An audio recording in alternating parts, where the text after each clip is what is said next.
kidnapping of Sharon Cummins and Hilda Kariuki. The kidnapping of Sharon Cummins and Hilda Kariuki was an international hostage crisis which lasted from 3 July until 18 October 2009. Sharon Cummins, an aid worker from Clontarf, Dublin, Ireland, and Hilda Kariuki, a Ugandan colleague, were abducted from a compound run by the Goal Aid Agency in North Darfur, Sudan. They were thought to have been abducted by Janjaweed, meaning man with a gun on a horse. It was Darfur's longest-running kidnap case involving humanitarian workers, lasting for more than 100 days, and the third kidnapping in the region since March 2009. It also marked the first time any of Goal's charity workers experienced a kidnapping whilst in action. There had been a concern that a major shootout would end the siege, however the end occurred peacefully. The Irish, Sudanese and Ugandan governments all refused demands for ransom to be paid. Cummins, an only daughter, was in her 30s at the time of her kidnapping and had worked for Goal for 4 years and had been in Darfur for 18 months previous to her abduction. She was a project manager in Darfur, also wrote reports for the organisation, and was previously a press secretary.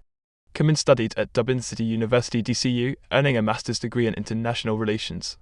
Kariuki, a nutritionist in her 40s at the time of the kidnapping, had worked for Goal for just over 1 year, and this had been her first time working for the organisation. She used her learning of the Arabic language to the advantage of herself and Cummins throughout their time in captivity. Kidnapping. Cummins and Kariuki were planning to watch television inside the Acutum compound on the evening of 3 July 2009. 3 men entered and ordered them at gunpoint into their vehicle. Computers and mobile phones were also taken. They were transported for a period of a number of hours until they approached the Chad border as their kidnappers repeated, "No problem, this is strictly business." Cummins and Kariuki experienced mock executions during their captivity. They would make us sit down or force us on our knees with everyone pointing guns at us. They would sometimes shoot a few bullets to frighten us. Each time you're hoping it's a mock assassination but you don't know, Cummins would say after the 2 women were released.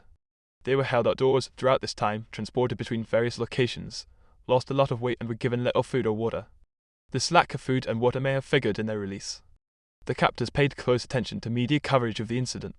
The 2 women were sighted in a village in Darfur on 26 August 2009 when an investigator into reports that they had been married to their captors saw them.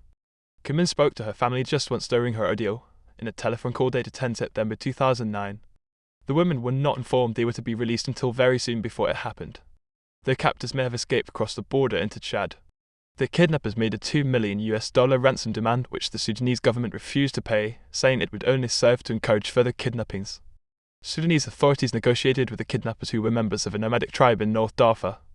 Ireland's ambassador to Egypt, Jerry Cole, flew to Sudan immediately when news of the kidnapping first emerged. Irish Minister for Foreign Affairs, Michelle Martin, travelled to Sudan in September 2009 to carry out discussions with Sudanese government officials in an attempt to secure their release. He also visited the Cummins family on a regular basis. The Cummins family received a telephone call from Ireland's Department of Foreign Affairs each day at 17:30, during which they would be informed of any progress in the case. They received many mass cards from Welshers. They also communicated with a sister of Kariuki. Goal CEO John O'Shea thanked Ireland for its support in the 100th day since the kidnapping. He also issued a letter of thanks following the release of the women. Release. Both aid workers were released on 18 October 2009 following negotiations with local tribal chiefs. They were brought to Khartoum upon their release. Reaction. President of Ireland Mary McCarthy said, "We are all deeply proud of both of them. Our thoughts are with them and their families now as they seek to recover from the horrendous ordeal they have endured. That ordeal serves as a reminder of the huge scale of the commitment made by Irish aid workers and indeed all aid workers every day as they carry out their noble work on our behalf." Taoiseach Brian Cohen congratulated each person who had assisted in bringing about the release of Cummins and Kariuki, saying he was absolutely delighted and relieved. Minister for Foreign Affairs Michelle Martin did not rule out the idea of honouring the aid workers, saying humanitarian workers are special people. They bring great honour on our country, and certainly we will be looking at that issue. But first things first, we will welcome her back warmly. Abdel Boghi al-Jilani, the Sudanese Humanitarian Affairs Minister, who travelled alongside the women to Khartoum, said, "We are keen to bring them to justice and punish them. We will file a criminal case against them. We know them by name, clan and tribe, so they will never escape punishment."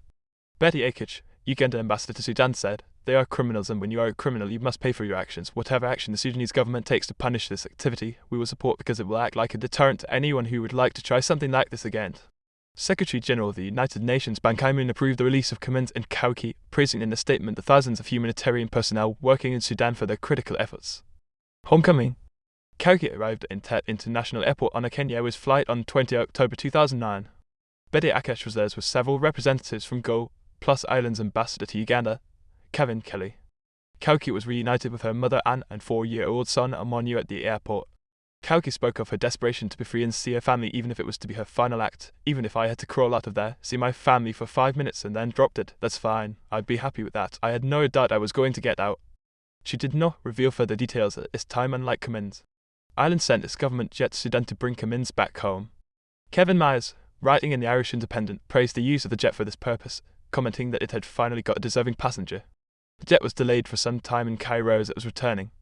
Cummins was reunited with her family at Casement Aerodrome in Boldonal, late on the night of 19 October 2009.